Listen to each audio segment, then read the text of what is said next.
the winner by way of knockout. And still undefeated, the one and only Efe Ajagba. G5 Jeff TV, hit the subscribe button, hit the like button, hit the share button as you come on in. Big shout out to all the sponsors of the channel. All the information is in the description box. And follow your boy on Instagram and Twitter at BoxingFirst Jeff TV. Now, Efe Ajagba is going to be the co-feature on the Kownacki versus Robert Helenius card. It's going down March 7th, New York City. And Efe Ajagba is one of the hot prospects in the heavyweight division, and I really enjoyed his last fight strictly because he got the knockout victory, but he also got knocked down in that fight, and he was hurt. Like he was hurt pretty bad.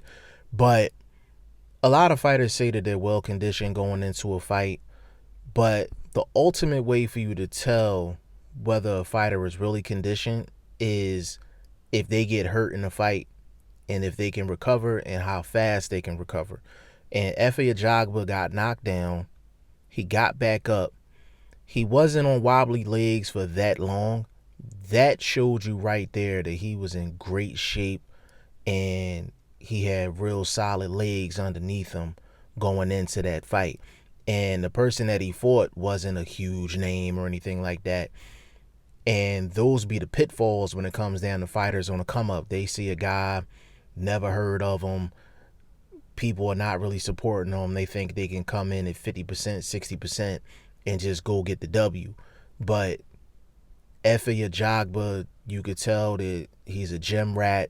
He's training out of Houston now, out of Texas. Big shout out to all my Texas folks out there. Stay Ready Boxing. All them folks, big shout out to them. Efe Ajagba has a lot of power, and I like his offensive game because nothing's wide. Like everything's just straight down the middle. And when you throwing shots straight down the middle, more than likely you're gonna beat the person with the wide stuff. And in the heavyweight division, there's a lot of guys that throw a lot of wide shots. So Efe Ajagba is gonna give himself a chance in every single fight that he's in just because he throws so many straight shots. Now, with Efe Ajagba after this fight, you definitely want to see him step up the competition. I think people are now just doing a better job just matchmaking, period. You're starting to see more undefeated fighters battle it out. You're starting to see more guys just take chances in terms of matchmaking, and they want to make a name for themselves. Like they want to put themselves in the top 10, top 5 of their particular division. And you're just starting to see that all around boxing, like not only from a, national standpoint, but a local standpoint as well. I'm from Philly, and we got a lot of local fights where guys that are undefeated are fighting each other. There's fights going on this Friday, February 14th, where there's several fights on the card in Philly where there are 2 undefeated guys fighting. So hopefully this is a trend that continues to go up, because we came from an era where we paid attention to Floyd Mayweather, and anybody that didn't have a 0 on their record, we pretty much didn't treat them the same. But boxing is not about that. It's never been about that. And a lot of guys need to go in and fight the better competition to stamp themselves in with the elite of their particular division. And that's no different for Efe Ajagba. So hopefully he'll get this victory on March 7th. And hey, Efe Ajagba and Kownacki, that's a great fight. That's a great fight. If they made that fight at the Barclays Center in New York City, they could do 10,000.